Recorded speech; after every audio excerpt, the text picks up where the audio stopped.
My name is Marco Tobias and let's talk about why did Russia-Ukraine war begin. So, first of all, Ukraine was born as an independent country after the fall of Soviet Union and of course started to seek its own identity, which was very different from Soviet Union Ukraine.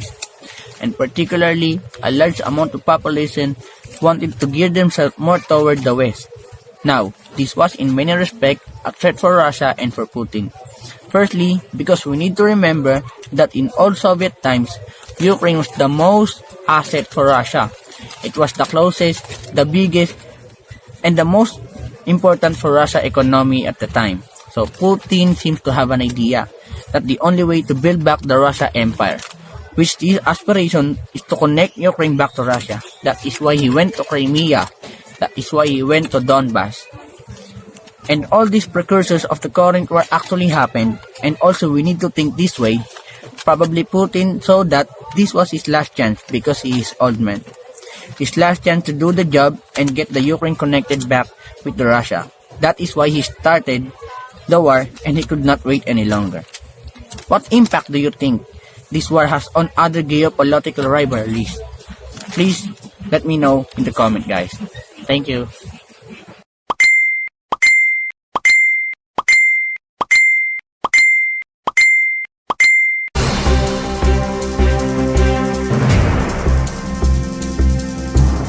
I made the decision for a special military operation. Its goal is to protect people who, for 8 years, have been facing humiliation and genocide perpetrated by the Kiev regime. For years, the West ignored our warnings about the red line NATO had crossed. This operation is not an act of aggression, but a necessary step to ensure Russia's survival and security.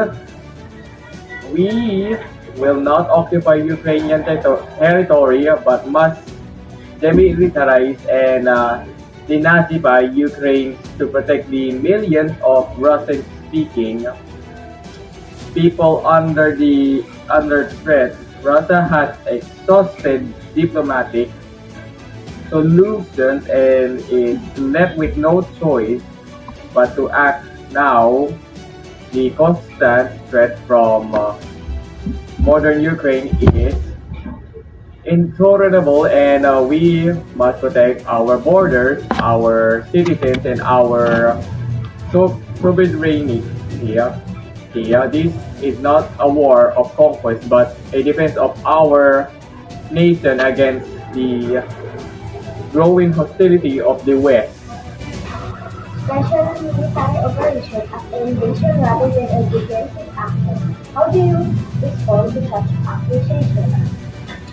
Those who frame our operation as in an invasion ignore the years of suffering in Donbass. Our actions are a response to threats NATO and the Kiev regime impose on us. Russia cannot wait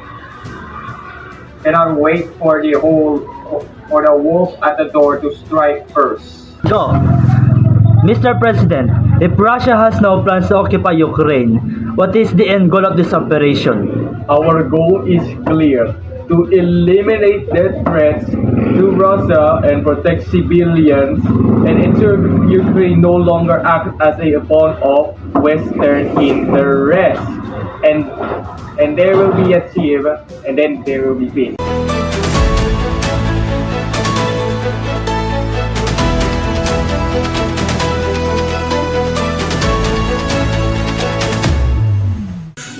What are you fighting for?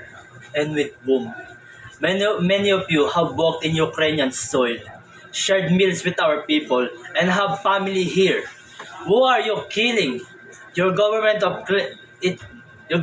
claims to protect us, yet it is your bombs that fall on our city. This is not Russia. We once respected the Russia that stood for victory against tyranny in World War II.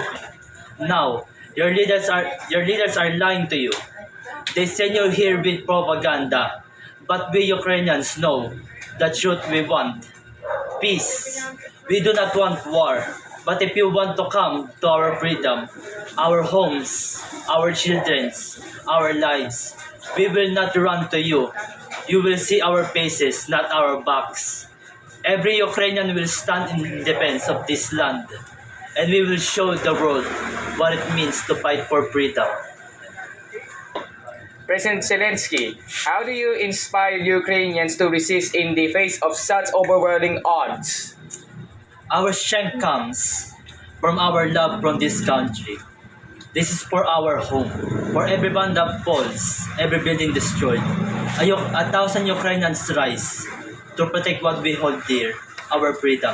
What is your message to the Russian soldiers who are attacking Ukraine? I ask them to see the truth. We are not their enemies. We are their neighbors. They are being used as tools for a senseless war. I urge them to lay down their arms and stop this madness. From the international community during this crisis? We need their support, military aid, sanctions against Russia, and humanitarian assistance for our people. This is not just a fight for Ukraine. It is a fight for democracy and the rule of worldwide. Ukrainian will stand in defense of this land, and we will show the world what it means to fight for our freedom.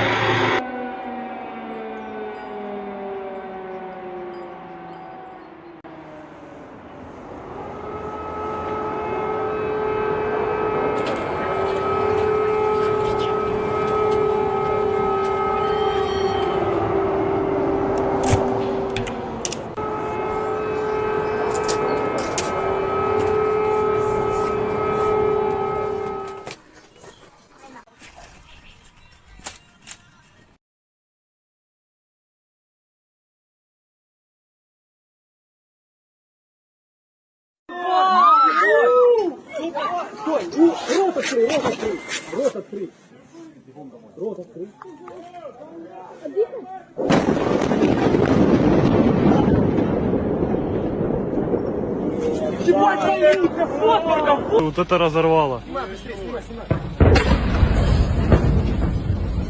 Ух ты шо? Фу, ты шо?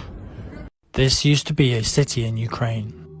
Marinka is, or was, a city near Donetsk in the Donbas region of eastern Ukraine. It used to be home to around 10,000 people.